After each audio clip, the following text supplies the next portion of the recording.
Occult crimes, paranormal investigations, urban legends, and strange happenings.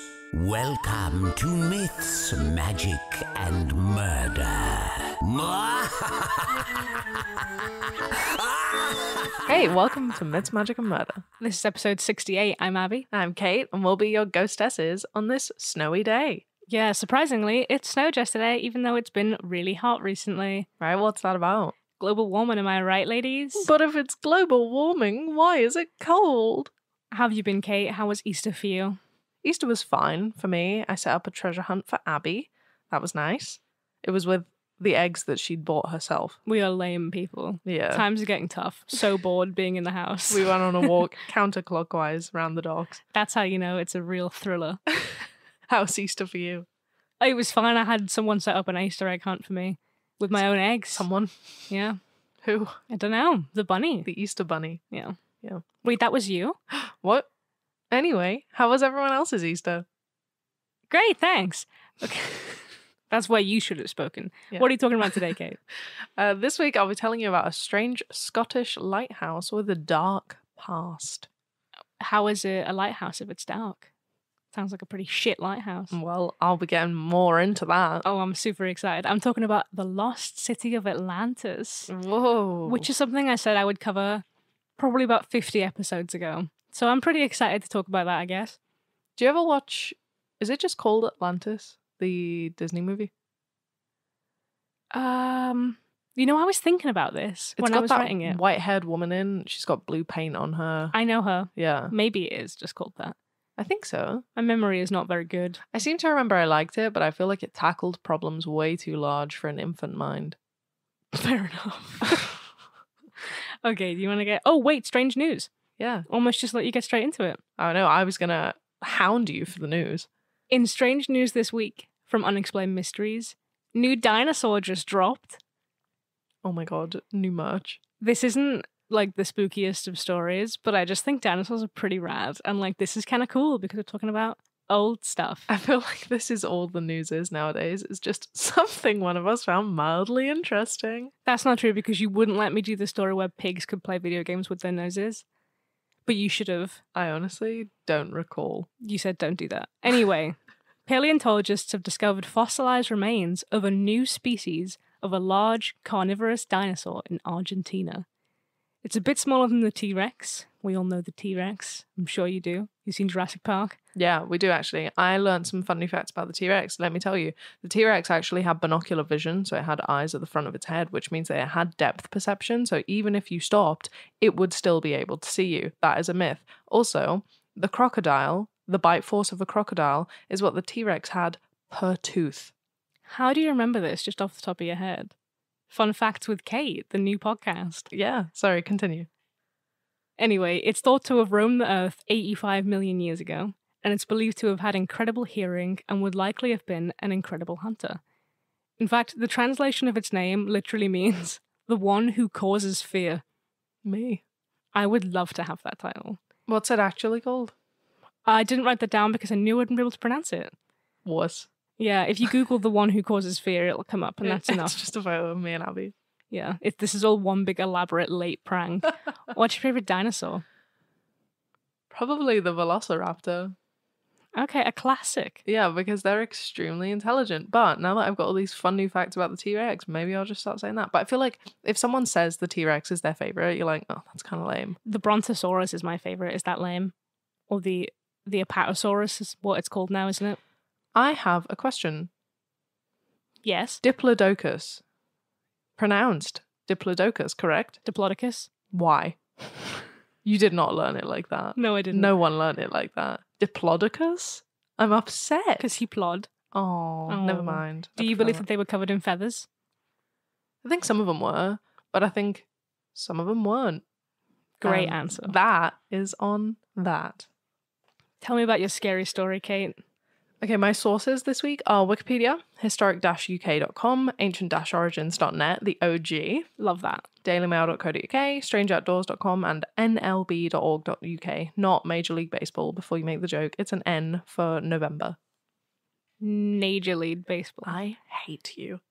Nanny's League Baseball. Nudie League. Noodle League Baseball. That's the baseball that I play. Okay, let's start off super interesting. How much do you know about Scotland's geography? Some of it. Not that Some. great. Yeah, okay. Well, unlike boring old England and Wales, Scotland has over 900 offshore islands. Are you going to talk about Rockall? What? No. Okay. Sorry, do you have a big fact? No, but I'm going to talk about that. Oh. In the main groups are Shetland, Orkney, the Inner Hebrides, and the Outer Hebrides, which is, I think, how you say that. It could be Hebrides, but I don't think it is. There's not going to be a quiz on this, so don't worry yourself. I just want to give you like a general overview on how kind of clustered and also segregated Scotland is. So Eilean Mor, or Big Isle, as it actually means, is a part of the Flannan Isles, just west of the Isle of Lewis, all of which are part of the Outer Hebrides. Basically speaking, if you're looking at the UK, it's got that little hat on to the top left, Mm-hmm. and it's just northwest of that. There's a lighthouse near the highest point on Eilean Mor called the Flannan Isles Lighthouse, but it's often referred to as the Eilean Mor Lighthouse. It's not especially tall, standing at only 75 foot, and it just looks like your average lighthouse. No, it's not red and white striped. I was upset. Well, then it doesn't look like an average lighthouse then, does it? It's just a white tower with a lantern. I think most of them are, Yeah. which is honestly heartbreaking. I don't know why everyone has got it in their hive mind that lighthouses are red and white. I don't think I've ever seen one that is. No, me either. Conspiracy theory where we've shifted into a dimension. Oh my god. That'll be next episode. Lighthouses used to be red and white. Anyway, just a white tower with a lantern, and it has a one-story keeper's house attached to it. For those interested, it was first lit on the 7th of December 1899. So a really, really old lighthouse for American history, but just a baby lighthouse for us. Infant lighthouse. Infant lighthouse for the Brits. The island is only 17.5 acres big and is completely uninhabited. This is because locals had always thought that spirits haunted the remote island. In fact, back in the 7th century, a saint built a chapel on the island, which is why it's named that, because he was St. Flannan. Worshippers would visit to ritualistically circle the church on their knees to pay respect to the local fairies. This sounds terrifying. Mm-hmm. This superstition led to some issues when the lighthouse was built, actually, because locals feared it would unleash the wrath of St. Flannan. Ooh.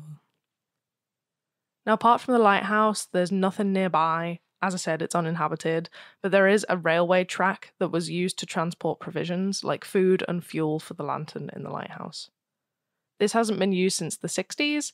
They brought in like a 3-wheeled cross-country vehicle called the Gnat, and then that broke down pretty soon after, and nowadays the whole lighthouse is automated, as are most lighthouses, which I was interested to learn. They are?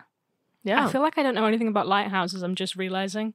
Yeah, well, now you know. Most Aw. of them, I don't think there are any in the US, from what I learned, that have keepers. There's still the job of a lighthouse keeper, but it's just doing like maintenance on the electrics or Right, I that thought kind it of was thing. like they would turn on the light and sort of shine it. not anymore. Oh, Yeah, robots taking over everyone's jobs. I know. Goddamn 21st century. Uprising, they're going to kill us all. Lighthouses are going You're to going to turn off all the lighthouses That would be bad. and watch the world burn. Anyway, automated, so no need for provisions, so the railway track doesn't work anymore. Whatever. However, this wasn't the case in the early 1900s, and lighthouse keepers were still required on site. As I'm sure you know, the main job of a lighthouse keeper is to keep the light of the lantern on in the dark and in poor weather conditions. There's also cleaning jobs and other things, but that's the main one I'm going to be honing in on. The main gig. So back on the 15th of December 1900, it was a big surprise when the light from the Flannan Isle lighthouse wasn't on during some poor weather.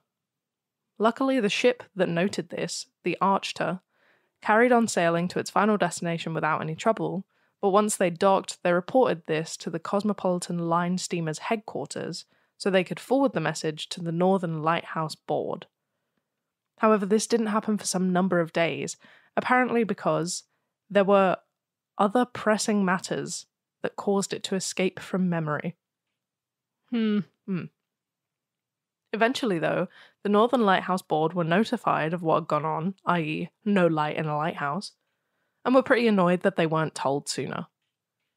They were even more annoyed that the man in charge of checking on the light from the next aisle over hadn't even noticed the light was out.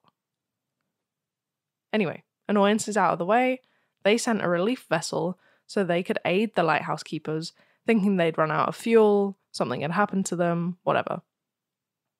The lighthouse keepers in question were James Ducat, Donald MacArthur, and Thomas Marshall, who were 43, 40, and 28 respectively. The initial plan was to send a relief boat the next day, but the bad weather stayed for the next week, so the boat didn't actually arrive at Eilean Mor until the 26th of December. Boxing Day. Yeah. Captain James Harvey, or Jim, as he was more often known, and will be known for the remainder of this podcast, was commanding the relief boat, Hesperus, and brought with him Joseph Moore, who was one of the, replacement keepers, right? To relieve the current ones of their duties, because they obviously weren't doing a good job. When Jim and Joseph arrived, though, they were very surprised that no one had waited for their arrival on the docks, and there was no flag raised, which I think is what was done to sort of be like, I see you guys coming, come on up. Right. So Jim blew his ship's horn and fired a flare to get their attention, but still nothing happened. So Jim dropped Joseph off, which is one of the hardest things I've ever said. Yeah, I couldn't say that. I'd stuttered too much. And Joseph went up to the lighthouse on his own to find out what's gone on. When he got to the keeper's living quarters, he found all main doors closed, beds unmade, and all clocks stopped. The fire wasn't lit and hadn't been in a while, so inside was dark, damp, and cold. He also noticed that 2 out of the 3 oil-skinned coats were gone from their pegs. And in the kitchen, there was a half-eaten meal of old meat, pickles, and potatoes, just left on the table, and a chair was flipped upside down. Joseph also found the keeper's canary sat starving on its perch. No. But it was fed and rescued. Yay. Have no fear. As he explored the whole lighthouse, he found that there was no reason the light should not be on, as everything was in working order, it was all clean. It should have been on. The more Joseph looked around, the more worried he became that he had not found the other keepers. Understandably, he was probably a bit freaked out by this point, so he went back to Jim, who ordered some of his men to search the island with Joseph to look for the 3 keepers, but no one was found. All of the men went back to Hesperus, and Jim sent a telegram to the Northern Lighthouse Board that went as follows. A dreadful accident has happened at the Flannans. 3 keepers, Ducat, Marshall, and the Occasional, have disappeared from the island. The clocks were stopped, and other signs indicated that the accident must have happened about a week ago. Poor fellows, they must have been blown over the cliffs or drowned trying to secure a crane. Now, obviously, people weren't just like, oh, okay, 3 men are probably dead, we'll just leave it be. The Northern Lighthouse Board launched an investigation into the disappearances. Robert Muirhead turned up on the 29th of December to conduct it, and knew all 3 missing men personally because he was the one that recruited them into it. Oh, nice. As he read through the last entries made in the log by the 3 keepers, it was obvious that something had gone wrong. The entries from Thomas Marshall went as follows. December 12th, gale north by northwest, sea lashed to fury, stormbound. 9 p.m, never seen such a storm, everything shipshape. Ducat irritable. 12 p.m, storm still raging, wind steady, stormbound, cannot go out. Ship passed sounding foghorn. Could see lights of cabins. Ducat quiet. MacArthur crying. December 13th. Storm continued through night. Wind shifted west by north. Ducat quiet. MacArthur praying. 12 noon. Grey daylight. Me, Ducat, and MacArthur prayed. And then December 15th, 1 p.m. Storm ended. Sea calm. God is over all. That's spooky. Right? So let's pick that apart. It mentions that MacArthur was crying, which might not seem that weird, right? he was the occasional, which meant he rotated in when one of the 3 normal keepers had time off, Mm-hmm. which is what had happened. That's why he was there. However, James was known to be a tough brawler on land and had years of experience on the water behind him. So why would he be crying at a storm, Yeah, that's true. You'd think he'd be used to it. right? It also mentioned that all 3 of the men had been praying. Again, pretty weird because they're all extremely experienced mariners, and they were at the top of the highest part of the island, safe in the lighthouse. I was also a bit confused by the final entry from the 15th saying that the storm was over, because the weather was still poor on the 15th. That's what prompted the Archer to report the missing light, That's very odd. right? Plus, there wasn't even reported to be a storm from the 12th to the 14th. Because there were people living on like the nearby Isle of Lewis and stuff, and they were like, yeah, there was no storm. What? And the only storm in recent memory that had done any damage was the one prohibiting the relief boat from coming sooner, which was after the 15th. And why doesn't the 14th have any entries at all? This is confusing. It's weird, right? It is weird. So Robert Muirhead was also confused about this, and about the fact that one of the lighthouse keepers would have left with his raincoat, like without his raincoat, into such an awful storm in the cold winter. This is December in Scotland. As a side note, Joseph stated, Donald MacArthur has his wearing coat left behind him, which shows, as far as I know, that he went out in shirt sleeves. He never used any other coat on previous occasions, only the one I'm referring to. So it's unlikely that he just grabbed a different coat. Sounds like they've all had something like obscure happen. Maybe they were all like on drugs or something. I don't know how accessible drugs were, Well, that's what I'm thinking, but like, can't really think of anything else. right? He was also confused because all 3 of these men were good lighthouse keepers. So why had all 3 of them abandoned their posts at the same time, directly going against their training and their explicit orders? Robert then went over to the landing platform. There was one on the west and one on the east. One of them was fine. It was absolutely normal. It's the one that Joseph was dropped off on when he came to check the island. And the other one had ropes scattered over the rocks. Upon closer inspection, Robert found that these ropes were normally held 70 feet above in a crate held by a supply crane. Thinking back to Jim's telegram, he said, poor fellows, they must have been blown over the cliffs or drowned trying to secure a crane, right? So Jim must have just seen what had gone on. He thought the crane had dropped the crate and all 3 keepers had gone down to try and grab the ropes when a big rogue wave had taken them off guard and they'd subsequently drowned. Robert wrote that this is the most likely theory. However, this still raises questions. First, the sea should have been calm, from what everyone else is saying, from the other islands. The nearby Isle of Lewis had not reported any bad weather before the 17th, so how could a wave have been so big to take 3 experienced lighthouse keepers out to sea and drown them? Also, if the men were responding to this kind of event, and 2 of them had grabbed their coats, why didn't the 3rd? Plus, where were the bodies? Yeah. Normally it would just wash up. So, people thought perhaps they were sick of being lighthouse keepers. Some of them have mentioned to their families before that working at this particular lighthouse was unsafe and dangerous because it was shortly after. Bear in mind, it's only been about a year since it was constructed, like since the light was turned on. And the construction of the lighthouse had been delayed due to different things. It had been destroyed by storms and stuff before, so it wasn't the easiest place to Didn't work. really want to be there. Exactly. So maybe they hopped on a boat sailing past one day to make a better life for themselves somewhere else. Possibly, yeah. It's possible, but 2 of the men had families of their own, with wives and children who they were devoted to. So it seems a little unlikely.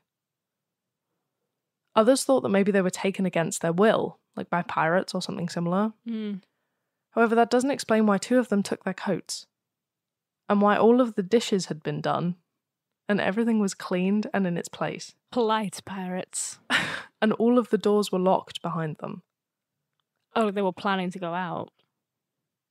Or they stayed in. Huh, that's so strange. Yeah.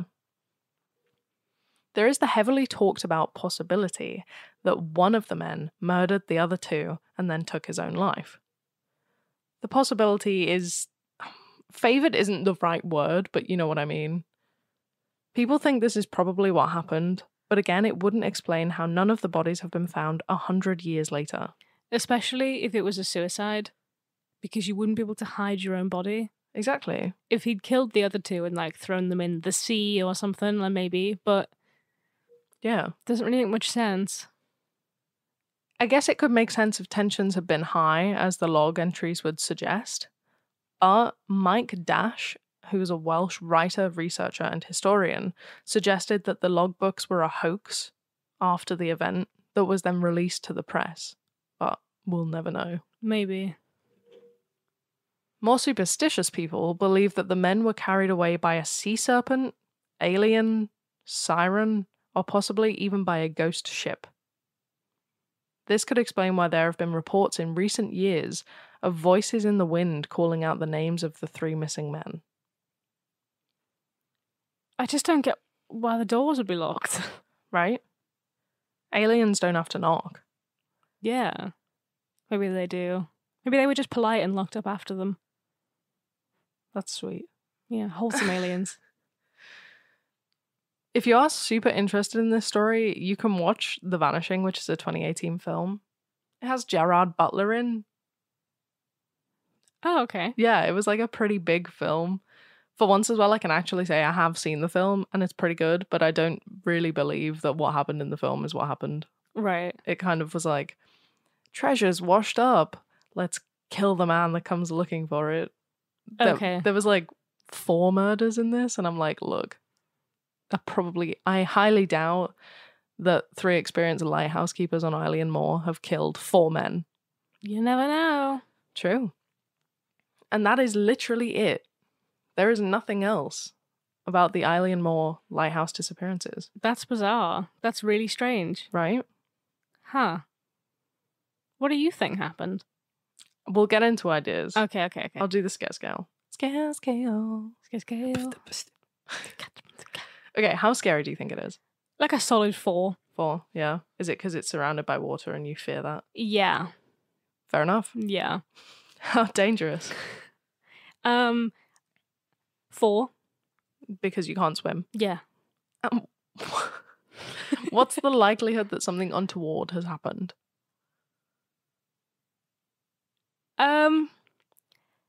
3. 3. Fair enough. And what are your ideas?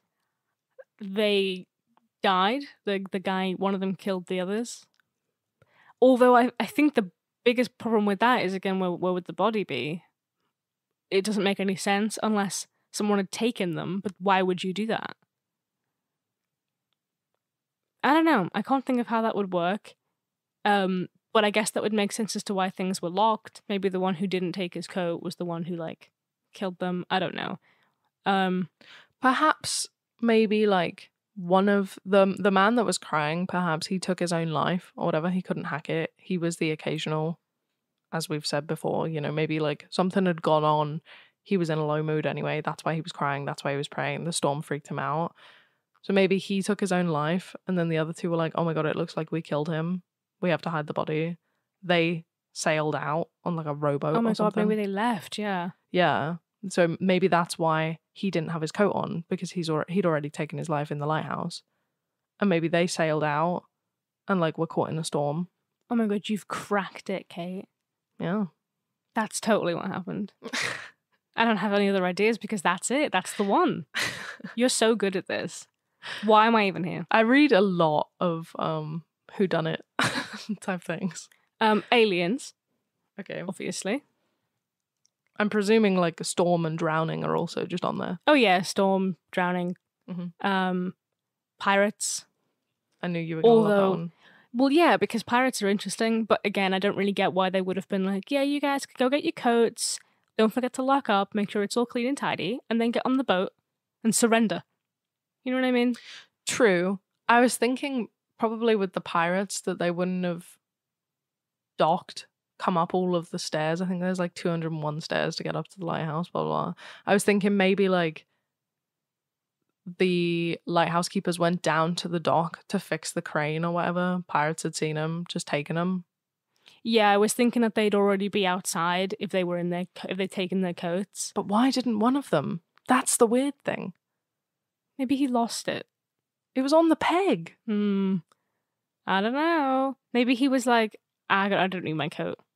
I'm hard. He'd been crying from the storm and praying. Maybe they didn't take him and then he left on his own accord. Again, why would he not take his coat? I don't know.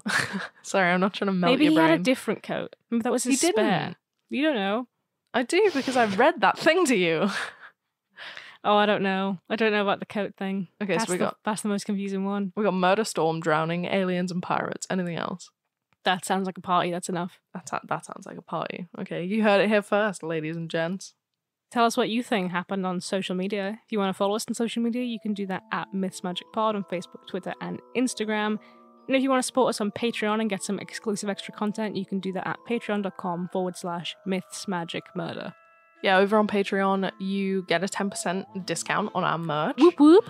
And we give you video content so you can see our ugly mugs telling you things that you didn't know before, possibly. And you can vote in polls, you can tell us what you want to hear next, you can have a little chat, you do what you so wish. And you support the show, so it's a win-win for everyone, really. Yeah. Also, I mentioned the merchandise. You can get that over on mythsmagicandmurder.com, and that's all there for your beautiful eyes to feast upon.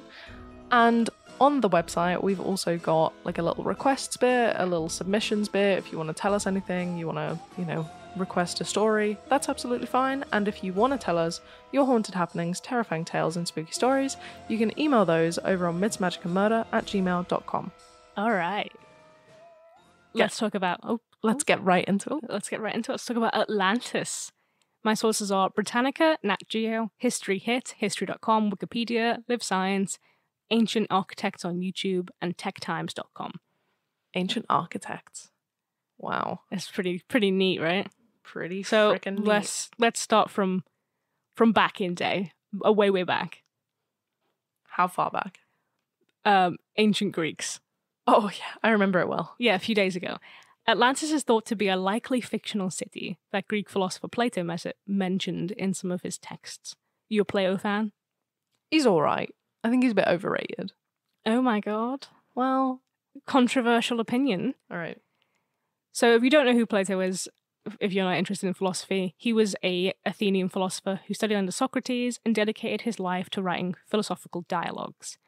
In his work, he described Atlantis as a powerful and advanced kingdom that was consumed by earthquakes and floods, and ultimately sank in a night and a day in around 9,600 BC. So back when I was just newborn. But I was about 50 at this point. 15? No, 50. Oh, right. The story describes Atlantis as a large island in the Atlantic Ocean with an extremely advanced culture, and it was protected by the god Poseidon. Atlantis was made up of islands containing precious metals and an abundance of exotic wildlife, which sounds pretty fucking neat. Right, I want to be there. But you don't, because it's under the sea. It's what? Under the sea. Oh god. I'm going to get copyright material. Let's not. They were moral, spiritual, and intelligent, like me. I'm joking. Yeah, but sure. As they became more powerful, their ethics declined. They became morally bankrupt and greedy, and they were able to conquer a large portion of Africa and Europe. They were then met with punishment from the divine as a result of their civilization being, cruel, and they were destroyed. Plato said that he heard the story from his grandfather, who was obviously a lot older than him, who had heard it from the statesman Solon, who had heard it from an Egyptian priest, who said it happened 9,000 years before that. So it's a bit like my cousin's girlfriend's boyfriend's dog, Cat's uncle told me. Yeah. Why do we have the same brain? Somebody told me. So we don't really know how old it actually is based on this, but pretty fucking old, basically. The ancient Greeks weren't sure whether Plato was being factual or trying to deliver some kind of metaphor about his ideal society, because the writings of Plato were the only records of such a city, even though he claims that it's been going for such a long time. Everyone knows about the lost city of Atlantis. What are you on about? Yeah, we do now. Because of this. And that Disney movie, apparently. Even one of Plato's students, Aristotle, thought that he had invented the island to help teach philosophy. However, many did and still do think that Plato was teaching a fact when it came to Atlantis. Some people think it may have been inspired from the island of Thera, which is now Santorini. The small island experienced a volcanic eruption in around 1500 BCE, which was also accompanied by a series of earthquakes and tsunamis.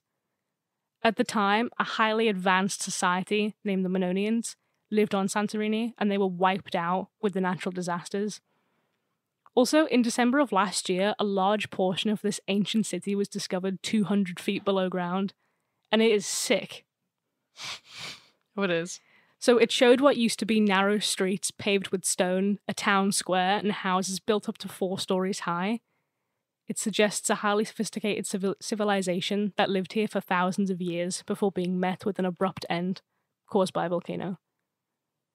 They also found colourful paintings on the walls of buildings that show what life may have been like there, featuring bright colours, exotic animals, and wealth.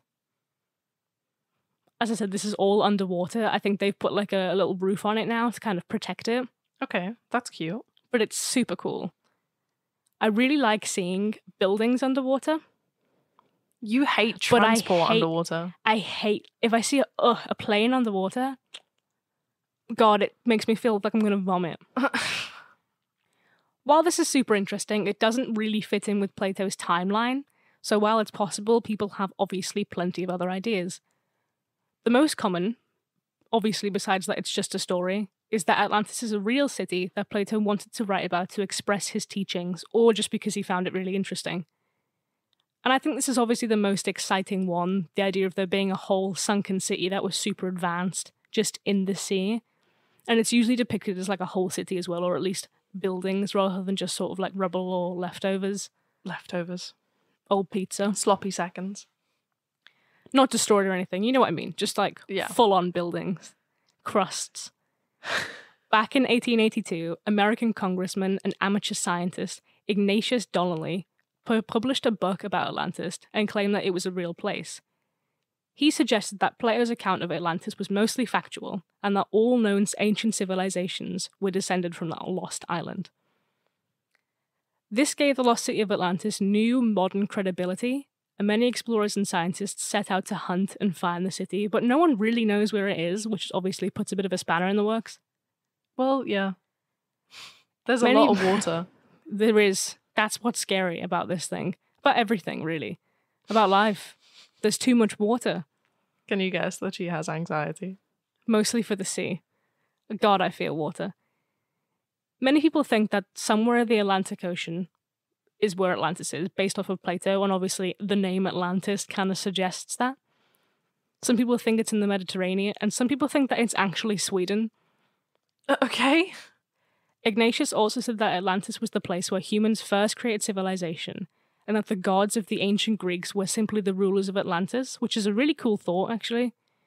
And that the Atlanteans were the first manufacturers of iron, also that the civilization perished due to unfortunate natural disasters.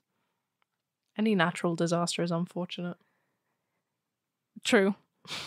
You ever think about that?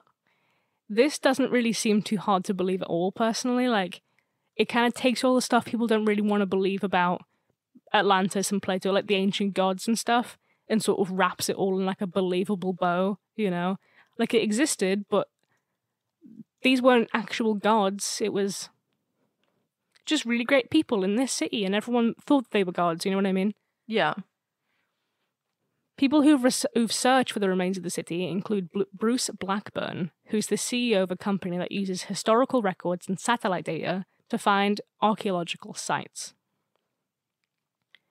After reading Plato's dialogues on Atlantis, his team set out trying to find archaeological clues in southern Spain. They found some large circles that were possibly the bases of ancient towers, the ruins of a building that they believe could be the Temple of Poseidon, and a couple other things. And some more. It's mostly like, like copper oxide. So it shows that it was like a man-made thing. Oh, right. They also found evidence of a tsunami, which seemed responsible for the damage done to these structures. They took samples of material that looked to be man-made and sent it to a lab where they confirmed the samples to date back between 10 and 12,000 years ago. Wow. So this all seems pretty promising, but some people aren't very convinced, partly because Bruce's background is in finance rather than archaeology, Okay, Bruce. and that he didn't actually give any methods that the lab supposedly used to date this stuff. Right. So no one really knows if that's legit. That's a shame. Come on, Bruce. Cite your findings. They did find some cool stuff though. So, I mean, something good came out of it, whether it was Atlantis or not. But yeah, he still found some cool stuff going on. In a documentary by National Geographic, they also suggested that they'd found Atlantis in southern Spain. Popular spot. Cool hangout for the Atlanteans. Researchers found that 5,000 years ago, humans lived in what is now a wetlife park. So they analysed microscopic remains from the park area and found that it was above sea level during the Copper Ages, and that the remains sit on top of other remains that are even older, which dates everything back to around 12,000 years ago. Wow. So that's also a potential spot.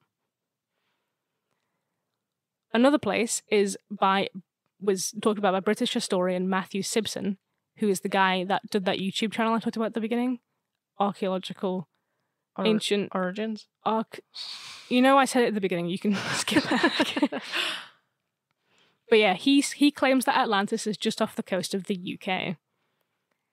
He says that Rockall, which you might know about. I do not.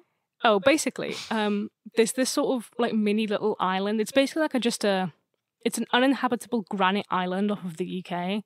It's like a lump in the water. We've got the best hangout spots. More people have been to the moon apparently than have been on this thing. Wow. You just can't. It's not worth it. People don't. Why would you want to do that? To say you have. I think you can go to it now, but it's like really expensive and hard to do. To go look at some granite. No thanks. If there's not a food stall on it, I'm not going. It's just one big rock with like a taco stand, Hell a yeah. hot dog stand. I'm the vendor. Yeah. I make no money because more people have been to the moon than to visit my taco stand. But it looks really good on your LinkedIn page. It does, yeah. There are no reviews though, because no one's been. I'll give you a review. Oh, thanks. It'll be a lie though, because I've never been either. So this is the only place to him that makes sense for there to be this lost civilization. So Plato said that the island of Atlantis is close to Africa and Europe, obviously because that's where they were able to invade, with islands that lead to other islands and overlook the enormous opposite continent. So kind of you can island hop to get to the enormous continent. Yeah. So it's thought that if this is Rockall, which is just to the left of the UK, you can island hop easily to Iceland and Greenland, and the enormous other continent would be America. Okay. That makes sense. He also presents images of Rockall and says that many of the features look too man-made to be natural. Also, apparently, it's thought that there were more rocks around Rockall around 3,000 years ago, so it's entirely possible this could have been a whole island 10,000 years ago. Fair.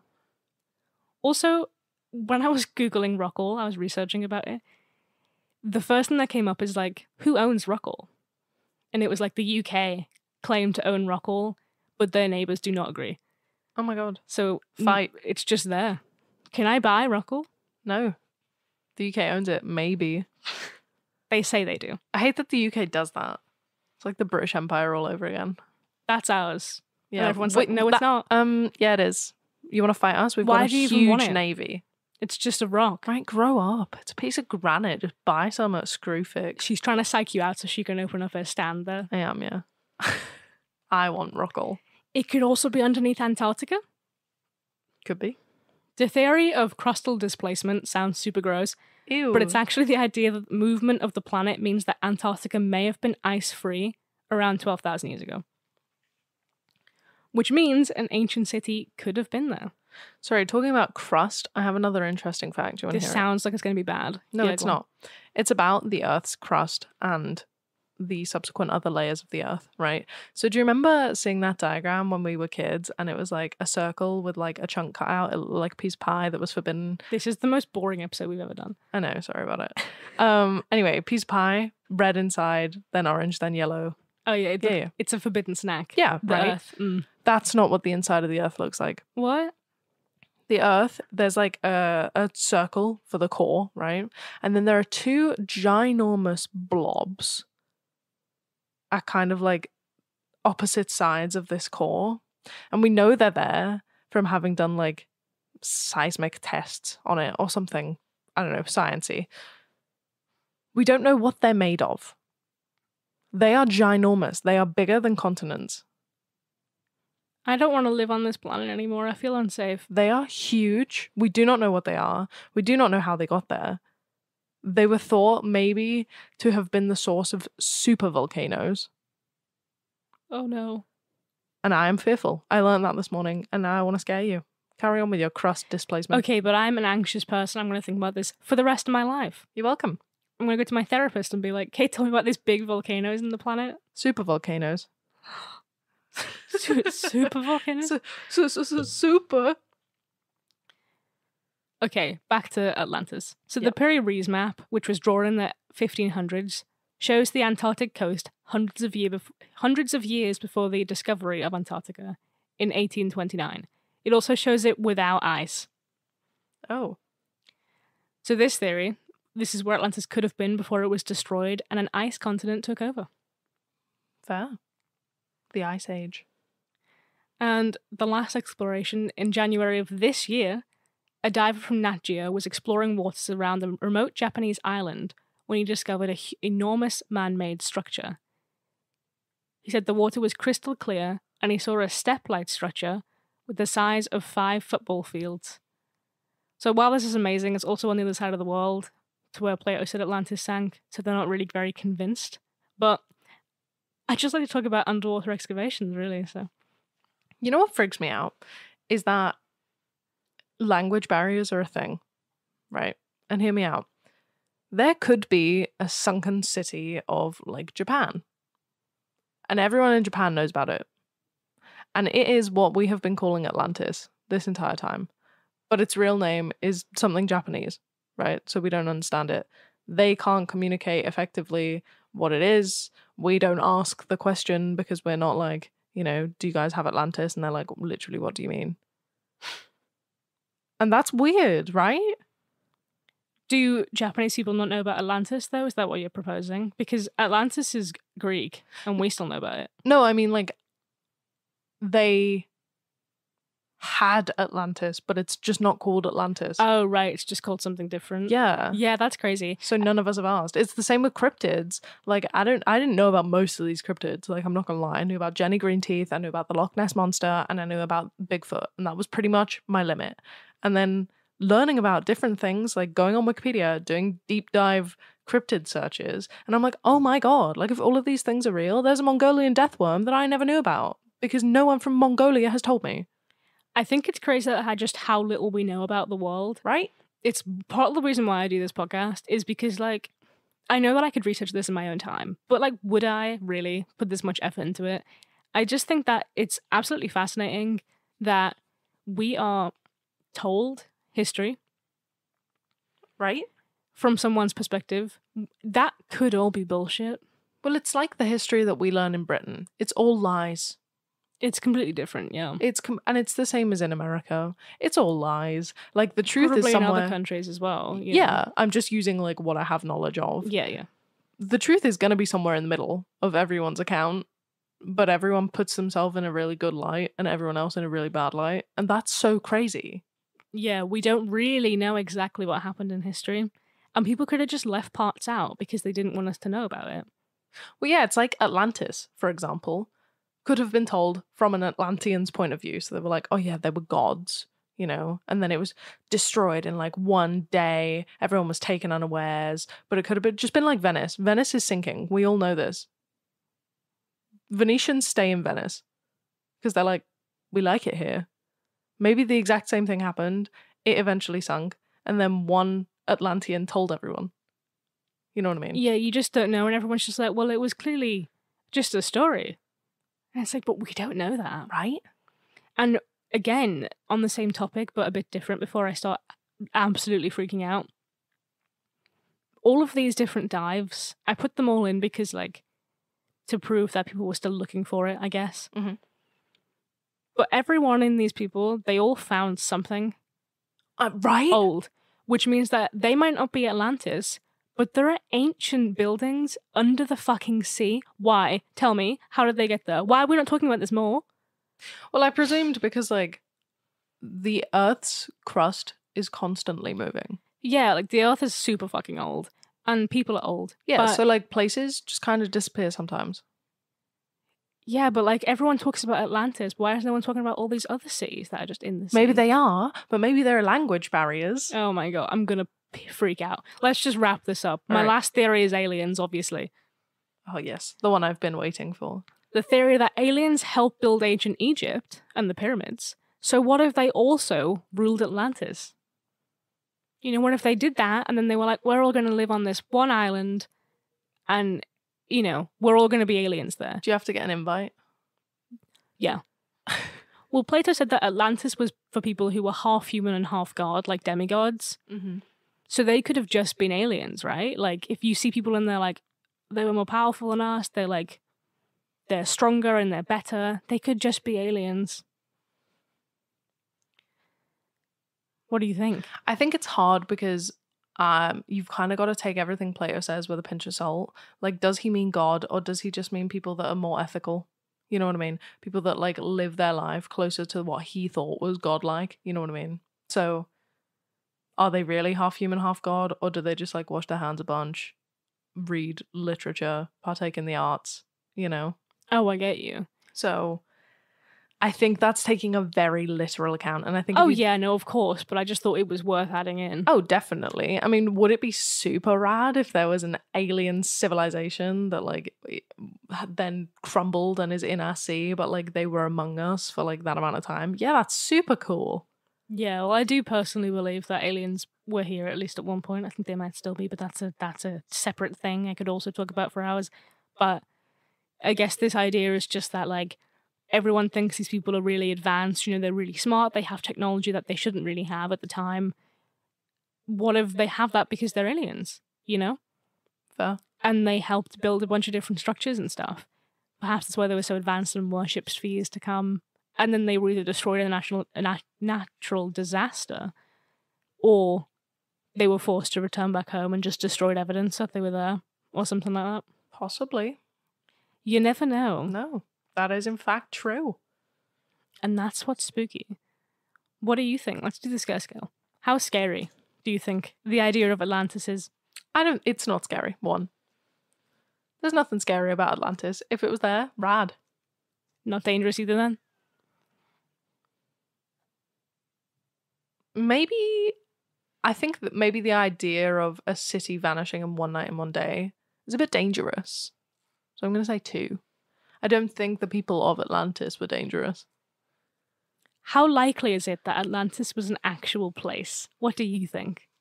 I think if we're taking the idea of somewhere being a place, not necessarily called Atlantis, and now it is no longer there, with people that were all of a similar mindset and were, in the eyes of Plato, more godlike, 5. But I think it's hard though, because obviously, like I said with Santorini, that's kind of what that was. And now it's in the sea, and we know that. But the way Plato wrote about Atlantis, do you think that there's a real place in the sea that is Atlantis? Whether or not it had actual gods in it or not. I'm going to say 3.5. Okay. And here's why. It's the fact that you're asking me if, like, straight up Atlantis was there. I don't know. But then I didn't know about, where was it, Santorini? Until you just told me. So I can't write it off. So I just don't have enough knowledge. Go ask someone else. Okay. I quit. What are your ideas? Aliens. Mm-hmm. Natural disaster. It didn't exist. Yeah, just a story. Yeah. Maybe just mass relocation. Maybe they were like, our city is sinking. Let's all go to Venice. I mean, they're just fated. Fair enough. I think what's interesting is that when I went into this, I was like, because obviously I've heard about it before, and I've heard about Plato and stuff. I was like, oh, it was just obviously a metaphor to be like, this is what the perfect people are like, and if you're not moral and spiritual, then gods will smite you. Yeah, like strive to be like them and you too can live in a utopia. Yeah, if you start doing all of this stuff, you'll die, basically. Oh my God. But I don't think that's what Plato was saying. But no, yeah. but you know what I mean. Kind of like a way to get people to believe his views of stuff. Yeah, it's like when you tell kids to be good or Santa won't bring you any presents. Yeah, exactly, except to like the mass people of Athens. But the more I've looked into it, the more I'm like, maybe. I am totally not against there being a city that sunk because it's so common. Also, the sea is absolutely massive. Right? It's so big. We don't know what's in there. Megalodon could be in there. Maybe we'll do an episode on that. There are so many things in there. There are a bunch of dead bodies. There are lots of ruins. There is lots of transport. There are so many things. Don't talk about transport. Sorry. Ugh. There's so much stuff in there. And like, obviously, litter. Don't litter, kids. Be good. Pick up your stuff and make sure you cut the beer packaging. Anyway, there's loads of stuff in there. So I'm not going to say Atlantis isn't real until we've explored 100% of the Earth's oceans. Drain the sea. Don't. Drain the sea. Don't drain the sea. Just for a bit and then put it back. Abby, your favourite animal is shark. And the giant anteater.